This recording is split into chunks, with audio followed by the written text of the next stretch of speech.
I know most Kenyans got shocked by the handshake of President William Ruto and Gideon Moi. For those who remember very well, Ruto tried to go and visit President Moi before he died. But Gideon Moi literally refused. Nobody was supposed to visit Moi in the name of President William Ruto, or by then Deputy President William Ruto. He was literally isolated.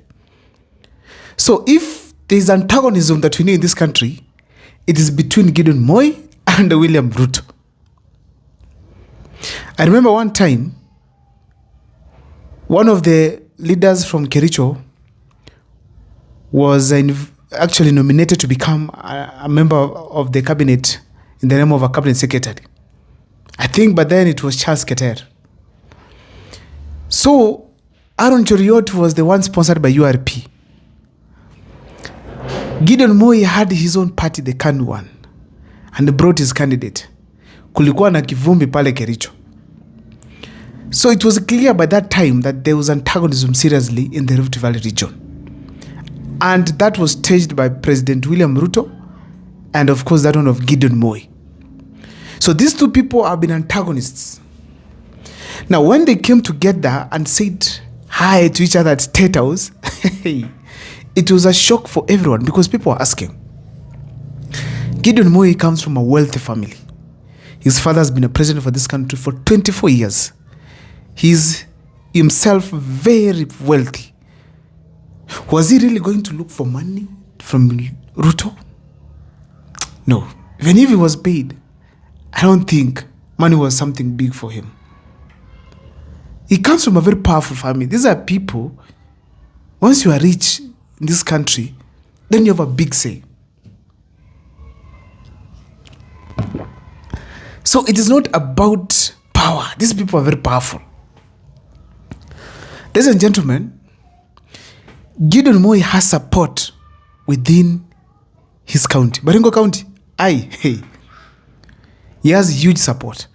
There are various Kalenjins across the country who are literally KANU members. You cannot get them out of KANU. Wazee fulani ni KANU, pendo usipende, hata vijana.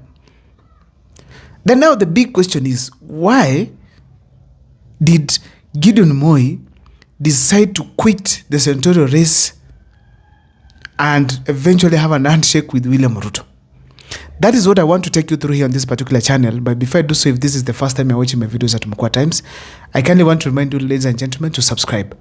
My number is always here for those who want to reach out to me, support the channel, feel free to do so. I've started what you call live interviews with my fans.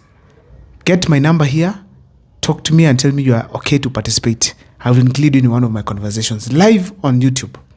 Let me dive into this topic without wasting of time. Ladies and gentlemen, reason number one, William Ruto was protecting his image. Protecting his image. If you never knew, me here on this channel I receive calls from Baringo. I am telling you the ground was shifting towards Gideon Moi's side, and the current UDA senatorial candidate could not beat Gideon Moi at the race. Moi was winning. So William Ruto knew very well that if Gideon Moi wins, it was an indication that he's losing the control of the Kalenjin region. Starting from there, first of all, losing the Kalenjin support. Second is losing home. Like, people could be saying that now that Gideon Moi has beaten William Ruto in his home. So William Ruto is weak. Even Kalenjins have left him. A perception that could have been created which is very dangerous for William Ruto in relation to 2027. People could go to the race knowing William Ruto is weak. So he had to protect his image by talking to Gideon Moi to drop his bid. Basically, that's what happened. To protect his image. He did not want to look like he has failed. No. Number two, as we speak today, we all know that William Ruto had a handshake with Buzegi. Bundotich, Zedekaya, Kiprotich. Buzeki. Buzeki is a billionaire from Uasin Gishu County. Whenever he goes for a race, the gubernatorial race, he always garners a huge amount of votes. Hundreds of thousands. Recently, he joined UDA. A man who never wanted anything to do with UDA. Now, going to Gideon Moi, it's a confirmation that William Ruto wants to consolidate the Kalenjin votes 100% on his side, so that he does not lose even 100,000 from that region, because he knows every voter matters. Every vote for him is important because he's looking for numbers. So one of the ways that William Ruto has to get numbers to consolidate first his home, and Gideon Moi, if he could have staged some antagonism, there's a likelihood that he could have taken some votes from him. But he has already consolidated his region now. Now it is sealed. Gideon Moi was the topmost. Tell me any other person who can come up. Isaac Ruto? No. All these others, lazima wafuate mkondo. Gideon Moi ndiye alikuwa uko juu kabisa.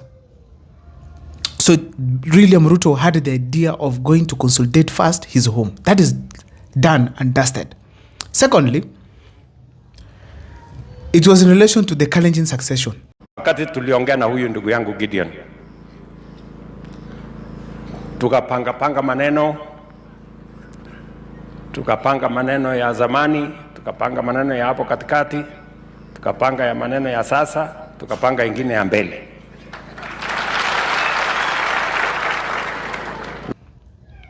After 2027, if he wins, in 2032 he needs to hand over the leadership of the Kalenjin region.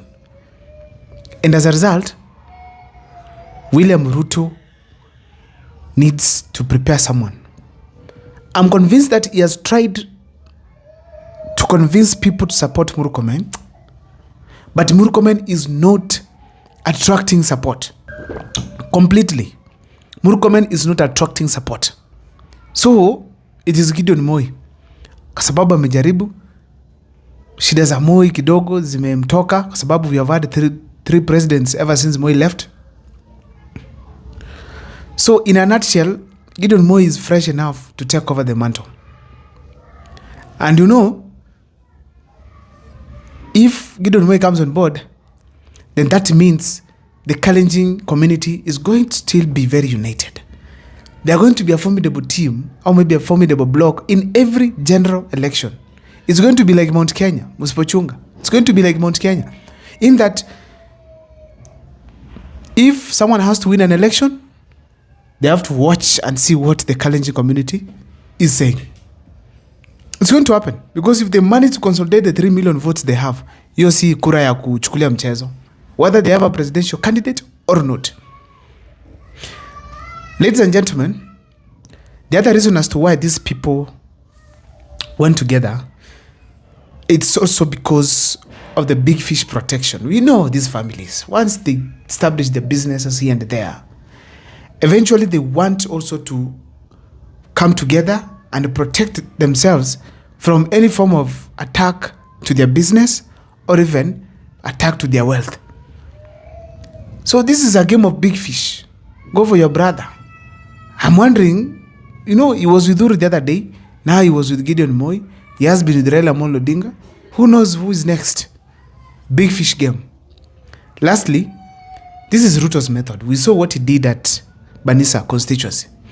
At Banisa, William Ruto literally went for the candidate of DCP, who is actually, that guy I was told he was very wealthy. Very wealthy. But he went for him to step down and give the UDA ticket person a free run. I think it's going to be the the member of parliament of Banisa, as early as possible. So far, no competition. No serious competition. So that is William Ruto's method. I don't know what is your take, but those are a few things I felt like made William Ruto to literally go for Gideon Moi. See you next time for more videos. My name is Abdul Mukwa.